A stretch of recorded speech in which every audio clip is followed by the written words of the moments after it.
She was 5 years old. She didn't know what a mafia boss was. She just knew her mama wouldn't wake up, and somebody had to help. What happened next changed both their lives forever. The radiator in apartment 4B hadn't worked in 3 weeks. Naomi Carter knew this the way she knew everything about poverty. Quietly, without complaint, the way you accept a wound that never fully heals. She pulled the thin blanket tighter around her shoulders and coughed into her fist. A deep, rattling cough. The kind that scared her more than she let on. The kitchen smelled like chicken broth and old wood. A pot simmered on the stove, her third attempt this week to eat something warm. Bills were stacked on the counter like a silent accusation. Final notice. Final notice. Final notice. She was 31 years old and felt 60. Mama, you okay? Emma stood in the doorway, clutching her stuffed elephant, Peanut, by one worn ear. She was small for 5, with big brown eyes that missed absolutely nothing. She watched her mother the way children watch things that frighten them. Steadily, quietly, pretending not to be afraid. "I'm fine, baby." Naomi smiled. The smile cost her something. Emma didn't believe her, but she nodded anyway. Across the city, 42 floors up, Jin Wook stood at a floor-to-ceiling window, hands clasped behind his back, watching Seoul's rain streak the glass like broken veins. His office was cold. Deliberately cold. Emotion was a liability in his world. His phone sat on the desk. 2 separate devices. One for business. One that hadn't rung in 4 years. He was 40 years old. Powerful, untouchable, and completely devastatingly alone. His second-in-command, Ryu, entered without knocking. "The Kim shipment? Handle it." Jin Wook didn't turn around. Ryu hesitated. Left. The rain fell harder. If a child's cry for help landed on your phone right now, would you answer? Drop your honest answer in the comments below. It happened at 11:47 p.m. Naomi had been standing at the stove when her legs simply gave out. No warning, no dramatic fall, just gone. Like someone cut the strings holding her upright. The pot hit the floor, broth splashed across the cracked tiles. She didn't move. Emma woke up to the sound. She padded into the kitchen in her socks, Peanut dragging behind her. She saw her mother on the floor and stopped breathing for 3 full seconds. "Mama?" "Nothing." "Mama?" She knelt down, pressing both tiny hands against Naomi's shoulder, shaking with everything her 5-year-old body had. Naomi's chest was rising, barely. Her skin felt wrong, too hot, too dry. Emma stood up. She had seen her mother unlock the phone 100 times, 4 numbers. She remembered. She picked it up. She meant to call 911. She had practiced this with Naomi. "If something bad happens, baby, you call this number." But Emma's fingers were shaking, and the screen blurred through her tears. She opened the wrong app. Her mother's WhatsApp. The last contact at the top had a photo. A man with a sharp face and cold eyes. Emma didn't know his name. She took a photo of her mother on the floor. She typed with one finger slowly, the way she'd learned her letters. "My mama fell plus help she not waking up." She hit send. Then she called 911. 42 floors up. Jin Wook's personal phone, the one that never rang, lit up. He stared at it for a long moment. Then he picked it up. The photo made his chest do something it hadn't done in years. Something cracked behind his eyes. Jin Wook set the phone down. He walked to the window. Picked up his glass of whiskey. Set it down without drinking. It's a mistake. Wrong number. Not my problem. He was a man who had ordered silence with a single nod. He had walked through burning warehouses without flinching. He had buried grief so deep inside himself it had turned to stone. He picked up the phone again. The little girl had typed another message while he stood there. "She's still not moving. I scared." He exhaled slowly through his nose. Ryu appeared at the door. "Boss, the Lee situation needs..." "Where is this number registered?" Jin Wook's voice was quiet. That particular quiet that made grown men step back. Ryu blinked. "Sir?" Jin Wook held up the phone. Ryu took one look and pulled out his own device. His fingers moved fast. South Side, apartment building, low income district. Ryu looked up carefully. Boss, it's just a child. Wrong number. I know what it is. Silence. Should I delete it? Jin Wook looked at the photo again. A woman, collapsed, alone.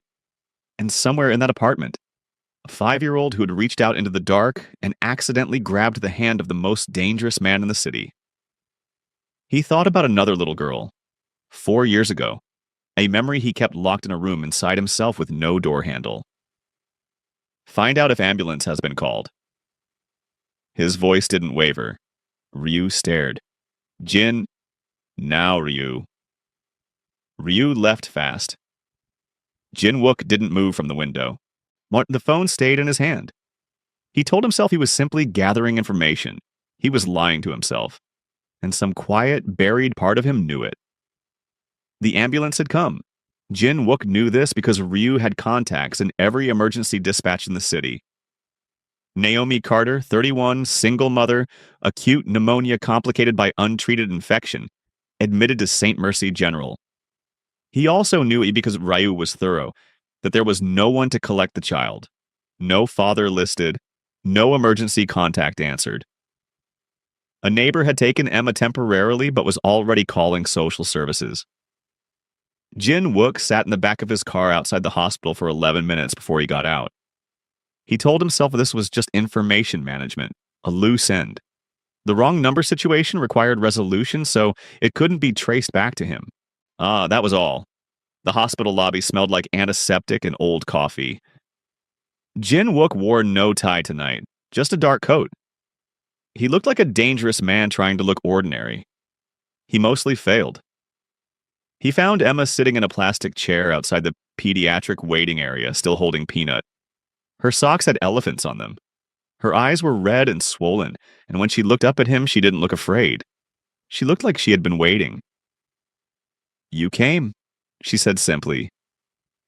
Jin Wook stopped walking. Something about those two words hit him somewhere unguarded. You sent me a message, he said carefully. Emma nodded. I didn't know who you was, but you had a nice face in the picture. She paused. You look different for real, though, more scary. Despite everything, something almost moved across Jin Wook's face. When he sat down in the plastic chair beside her, they sat in silence. The fluorescent lights hummed. Emma leaned slightly, just slightly toward him. He didn't move away. Is your mama going to be okay? She asked. I don't know, he said. He would not lie to a child. Emma considered this seriously. Then she held out Peanut. You can hold him. He helps. They wouldn't let Emma see Naomi until morning. Jin Wook should have left 3 hours ago. He was still there. Emma had fallen asleep against his arm, Peanut squashed between them. Jin Wook sat completely still, afraid that moving would wake her. He couldn't explain why that mattered to him. His phone buzzed silently. 7 messages from Ryu. 2 from his lieutenants. 1 from a senator whose campaign he quietly funded. He ignored all of them. Then he looked down at the child sleeping against him. She had one braid loose, the barrette hanging by a thread. Her breathing was slow and even, the way children breathe when they feel safe. Completely without reservation. She trusts too easily, he thought. Then, she trusted the right person. He didn't know where that thought came from. Ryu appeared at the end of the corridor, eyes wide with carefully controlled disbelief. Jin Wook gave him a single look. Ryu retreated. Sometime around 3 a.m., Emma stirred. My mama used to have a friend, she murmured, half asleep. She said he was kind before he got lost. Jin Wook frowned. What happened to him? Mama said the world made him hard. Emma yawned. She said that happens to people when nobody loves them right. The silence that followed was enormous. Jin Wook stared at the wall. 4 years ago. A wife who left because she said loving him was like loving a locked door. A daughter, 3 years old, who had pressed her small palm against his cheek the morning they left, as if she was memorizing him. He had let them go. He had told himself it was safer. For them. He had been telling himself that ever since. Emma was fully asleep again. Jin Wook exhaled. Slow, ragged, the sound a man makes when something he buried shifts in the earth. Have you ever pushed someone away thinking it would protect them? Tell us in the comments. And if this story is getting to you, make sure you subscribe so you never miss what happens next. Morning arrived gray and soft. The doctor said Naomi was stable. Serious, but stable. She would need 2 weeks of hospital care, medication she couldn't afford, rest she never allowed herself. When Emma was finally allowed into the room, she ran to her mother's bedside and grabbed her hand with both of hers and simply held on. She didn't cry. She was done crying. She just held on. Jin Wook stood at the doorway. Naomi's eyes opened slowly. They found Emma first. Relief, love, the fierce, desperate love of a mother who almost wasn't there.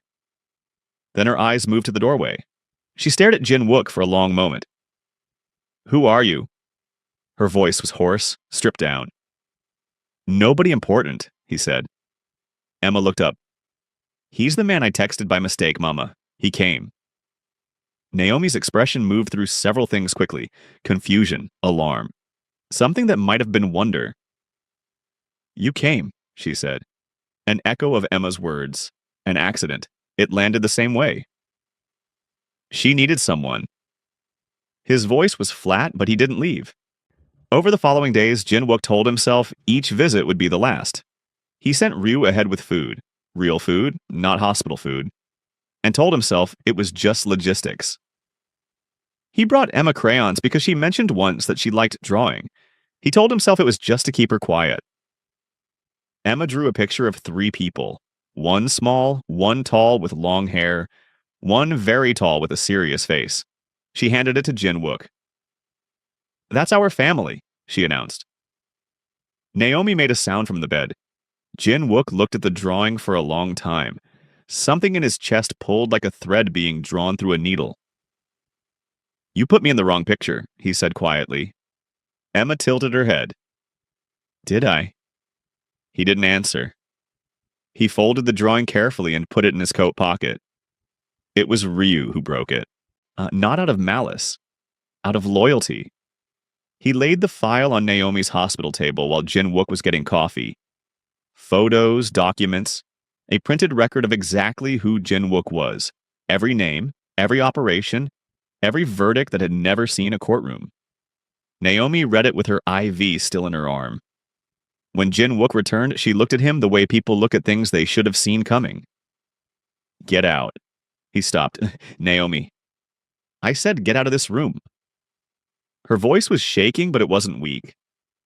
You're Mafia. You run drugs, weapons, people... She stopped, pressed her lips together. My daughter texted you. My 5-year-old child accidentally texted a crime lord, and you've been sitting in this room with her like it's normal. Nothing happened to her. Because I'm telling you it won't. She sat up straighter despite the pain. I have fought too hard to keep her safe. I have been sick and broke and alone, and I did not survive all of that to let someone like you near my child. The room was very quiet. Emma stood in the corner, holding Peanut, her eyes moving between them, understanding more than anyone gave her credit for. Jin Wook looked at Naomi, then at Emma. He set the coffee cup down on the table slowly, carefully, the way you set something down when your hands are less steady than you want them to be. You're right, he said. He walked out. Emma's voice followed him into the hallway, small, devastated. Mr. Jin? He kept walking, the elevator doors closed. He stared at his own reflection in the steel, cold, distant, exactly who Naomi said he was. He told himself this was the correct ending. He almost believed it. 3 days of silence. Jin Wook worked. Well, he took meetings. He made decisions that moved money and men across the city like chess pieces. He was efficient, precise, untouchable. He didn't take out Emma's drawing. He didn't need to. He could see it without looking. The 3 crayon figures, uneven and bright. The word family written underneath in 5-year-old spelling. Ryu watched him carefully, said nothing for 2 days. On the third day, he said, "The Carter woman is being discharged tomorrow. She has nowhere to go." "Her apartment?" He paused. "The landlord evicted her while she was in hospital. Apparently there were 3 months of unpaid—" "I know," Jinwook said. Ryu blinked. "You know? I've been watching the situation." Another pause. Carefully. "And?" Jinwook was silent for a long time. Outside the city moved. Indifferent, loud, relentless. He thought about his daughter. The way her palm had felt against his cheek the morning she left. He had spent 4 years telling himself that letting go was love, that staying away was protection. Emma had reached into the dark with a misspelled message and no fear, and pulled him back to something he had forgotten he was. He opened his desk drawer. The drawing was there. He hadn't been able to throw it away. He picked up his phone. Not the business phone. The other one. He typed slowly. He was not a man who typed slowly. He made himself do it anyway. "I know I have no right to ask, but she mentioned you liked the library on 5th. I have a place, safe, clean, no strings. Emma should not lose her home because I walked in and complicated things. That's my responsibility." He stared at it for a long time. He sent it. Then he sat very still, waiting, the most vulnerable he had felt in 4 years. Naomi read the message 4 times. She sat in the hospital bed in her discharge clothes. Jeans, a sweater Emma had picked out, her natural hair finally free, and she read it 4 times. She thought about every wrong decision she had ever made in the name of survival. She thought about how easy it was to confuse danger with strength, to confuse gentleness with weakness. She thought about the way Jinwook had sat in a plastic hospital chair all night for a child he didn't know. She thought about Emma's drawing. Family, she called him. He picked up before the second ring. Neither of them spoke for a moment. "I looked you up myself," Naomi said. "Before Ryu left that file, I already knew." A pause. "Then why?" "Because knowing what someone is and knowing who someone is are 2 different things." She exhaled. "I was scared. I'm still scared. But Emma asked me this morning why the world makes people hard." She paused. "She's 5. She shouldn't know that question yet." "She's extraordinary," Jinwook said quietly. "I know." A long breath. "I'm not saying yes to whatever this is. I'm saying, don't disappear on her. She chose you for some reason that I can't explain and probably shouldn't fight." When they arrived at the address Jinwook sent, a clean, warm apartment on a quiet street, nothing extravagant, nothing cold, Emma walked through the door and turned around with her arms spread wide. "Mama, it even smells nice," Naomi laughed. A real laugh. The first in a long time. Jinwook stood in the doorway. He hadn't come inside. Yeah, he wasn't sure he was allowed. Emma marched over and grabbed his hand with both of hers, tugging. "You're supposed to come in," she said firmly. "You're in the picture." He looked at Naomi over Emma's head. Naomi held his gaze for a long moment. Then she stepped aside. He came in. It wasn't a fairy tale. It wasn't simple. There were long roads ahead, his world, her reality, the distance between who he had been and who Emma had somehow decided he already was. But the door was open, and for the first time in 4 years, Jinwook didn't want to close it. Emma reached into the dark with nothing but love and changed 2 lives forever. Have you ever been saved by someone unexpected? Share your story in the comments below. We read every single one. And if this story moved you, please subscribe and hit the bell so you never miss a story from this channel. Your support means everything.